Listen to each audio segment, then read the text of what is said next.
Nagbabalik po ang Kape at Balita para sa iba pang tipla ng mga balita na ngayong umaga. Ihatid po yan na aking kasamang si Mariz Umali.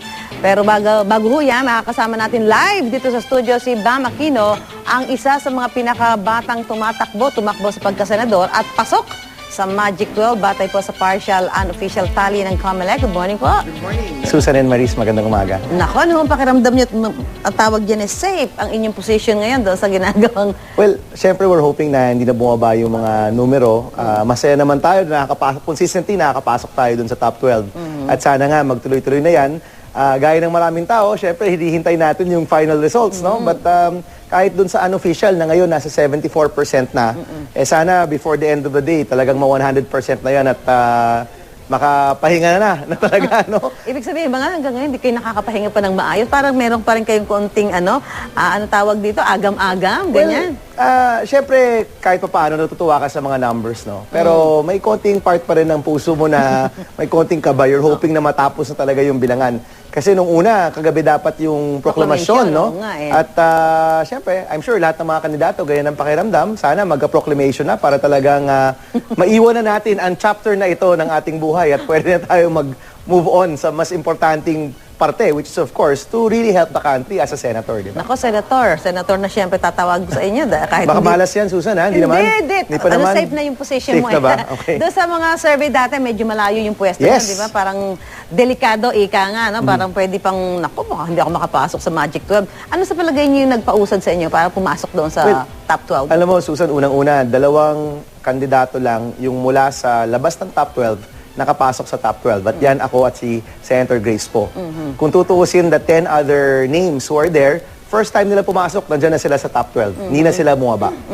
Kami talaga yung galing sa malayo, inaakyat talaga yan. No? So, palagay ko itong journey natin papunta sa Senado talagang naging very special talaga kasi iba talaga yung pakiramdam pag galing ka sa baba. No? At tatlong bagay siguro yan. Unang-una, yung volunteers natin, talagang todo yung suporta, todo yung kanilang pagtulong. Sila, mga supporters ni Pinoy noong 2010, mga youth organizations na nagsilabasan at nagbigay ng kanilang oras at ng kanilang sarili. Yung ating mensahe na trabaho, negosyo, edukasyon. Alam mo naman, may time in my life, nakasama rin ako sa GMA News TV, sa Go Negosyo TV show, di ba? At matagal na natin tinutulak yung pagninegosyo para makaahon mula sa kahirapan ng mga kababayan natin. At pangatlo, yung suporta at yung pag-e-endorsement ni Pinoy. Malaking bagay yun. Nung in-endorse niya yung buong Team Pinoy slate, sinabi niya, kinlaro niya, ito yung mga kailangan ko para mapagpatuloy yung mga reformang nasimulan ko na. And nung na-differentiate niya yung slate namin, yun yung panahon na talagang nagsiakyatan yung mga numero namin. Kaya palagi ko yung tatlong bagay na yun, yung mga factors. No? Oo, malaking bagay din yung Aquino na pangalan, ano? Oo. I think, well, definitely, no? But palagay ko naman, at ito, nasabi ko rin to nung unang parte ng kampanya, lahat naman ng tumatakbong senador or karamihan ng mga tumatakbong senador, sikat na rin yung mga pangalan, no? At if you look at the local races, may mga political families na tanggal sila. Oo, tama, totoo yun. So, at the end of the day... Yung record din, pinagbabasihan, oo, di ba? at the end of the day, yung taong bayan, pipiliin nila sino ba yung mga taong dapat tanggalin, ha? Sino yung mga taong dapat iluklok. At palagay ko, no, my assessment is, no, narinig naman yung boses ng taong bayan sa eleksyon na ito. Maris, nakita mo ba nung nag-campaign sila sa Batangas? Kumanta si Bam. Napanood ko yan, senador. Sabi ko, huling chance ko na itong magpaka-rockstar. Todo na natin. Kasi syempre, seryosong trabaho na pagdating sa Senado. Pero pwede pa rin naman kumanta. Pero ang gusto ko lang tanungin sa'yo, Bama, pero first of all, I would like to congratulate you na kasi very comfortable na yung iyong posisyon dun sa top 12. Oo, at ilang sandali na lang ang hihintayin natin at mapoproklama na kayo. Pero ano bang reaction mo dun sa mga survey? Dapat pa ba itong paniwalaan at o kung pagbabasihan yung mga resulta ng botohan? Kasi dun sa lahat ng survey, hindi lumabas bilang number 1 si Grace po at ikaw hindi rin masyadong mataas yung posisyon mo. Pero ngayon nakikita natin na iba yung lumabas. Yes. Dun sa iba botohan. yung ranking, no? Pero pare-pareho yung mga pangalan. So, palagay ko, magandang basihan pa rin siya kung nasaan ka sa kampanya. Hindi siya basihan ng eleksyon. Kasi ang eleksyon, yung taong bayan yung pumipili niyan. Pero kung nasaan ka sa kampanya, ano yung mga lugar na mahina ka, ano yung lugar na malakas ka, magandang basihan siya. Palagay ko kasi yung surveys, ang best na gumagamit yan yung mga kandidato, hindi yung taong bayan. No? Yung kandidato, ginagamit yan para malaman kung saan ba ako pwedeng magtrabaho pa o kumayod pa o mag-double time, di ba?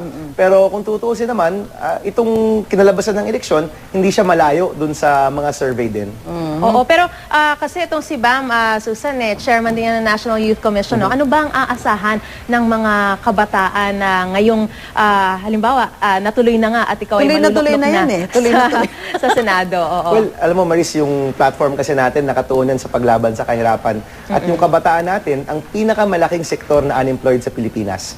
Kaya yung bibigyan ho natin ng pansin pagdating sa, hopefully, no, pag tumuloy-tuloy na, bigyan ng trabaho at ng negosyo ang ating mga kabataan. Pero syempre hindi rin mawawala dyan yung mga bills na Magna Carta for Students, SK Reform Bill, mga matagal ng mga panukala para sa mga kabataan. No? But yung una natin bibigyan ng pansin, trabaho at negosyo. Pag bata senador mo, talaga yung sa kabataan, di ba? Talagang Oo, focus tama. yan. Oy, pero ma'am, So, maswerte tayo, Susan. maswerte tayo.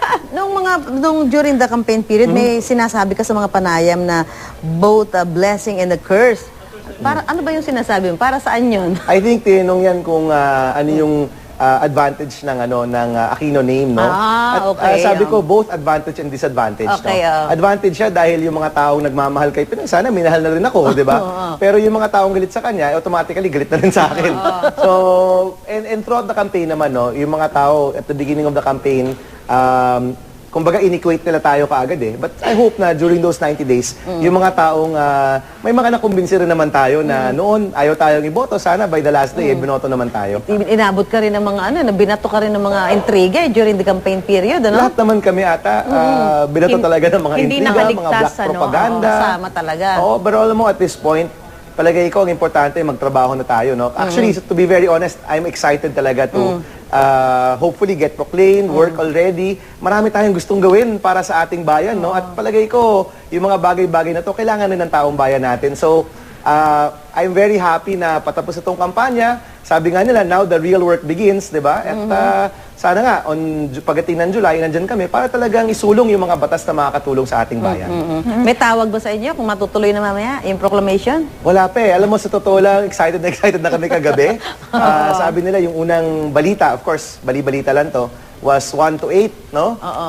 Number 7 naman tayo. Sometimes yung sa Comelec, number 8. So, ala ko, pasok na. Pero sabi nila, baka today or Saturday. So, I'm hoping na matapos na yan. Sana matuloy na, no? Sigurado ako, yung asawa ko tsaka nanay ko, ang talagang naghihintay na ma-proclaim ako. Para maka-relax na at makapahinga na ng konti. Pero gusto ko lang din malaman, Bam, no? Kasi bukod dun sa apelido mong Aquino, talagang hindi naman maikakaila na yung kamukha mo si former Senator Ninoy Aquino. So malaking tulong din ba yun? Well, sabi ko nga, kung kinukumpara ka sa poging tao, di mo pasalamat ka na lang. Oo nga, pag may nagtatanong siya, parang talagang daw kayong pinagbiyak na bunga ni Senador. Well, that's the biggest compliment na pwedeng ibigay sa akin. Hindi lang yung kamukha ko siya, pero may mga nagsabi. And aside from that, alam ko tong si Bam, napakatalino talaga din yan eh. Thank you. Classmates kasi kami. Nung high school kami.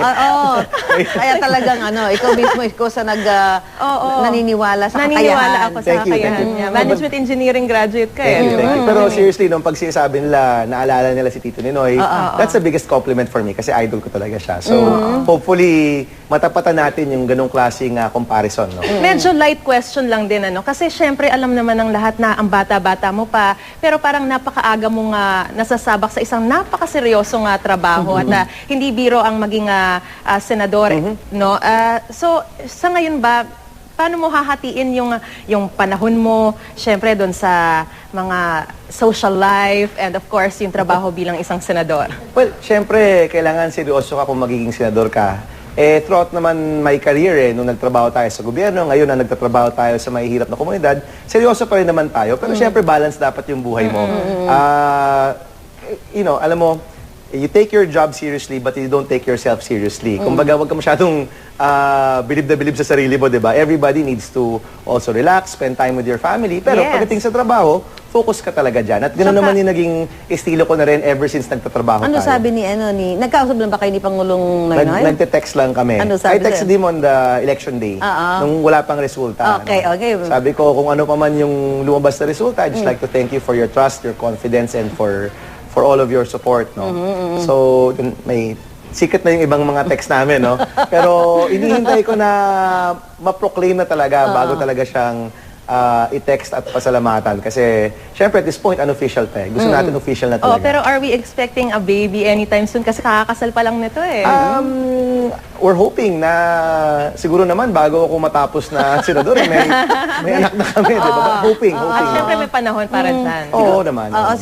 Siguro, mensahe mo sa mga kababayan natin dahil bago pa mangyari yung proclamation, makapagbigay ka na sa kanila ng mga mensahe, Bam. Well, ako lang po, nagpapasalamat lang po sa lahat ng mga tumulong, bumoto, sumuporta, kumayod, lahat po ng mga naniwala. Maraming salamat po. At sana nga po, by today or by tomorrow, ay ma-proclaim na po tayo. Thank you very much po sa lahat ng mga taong nagbigay ng kanilang sarili. At makakaasa po kayo, pati po tayo, bibigay din natin ang lahat ng makakaya natin kapag umabot na po tayo doon. Thank you very much po. Congratulations. Thank you. Bam.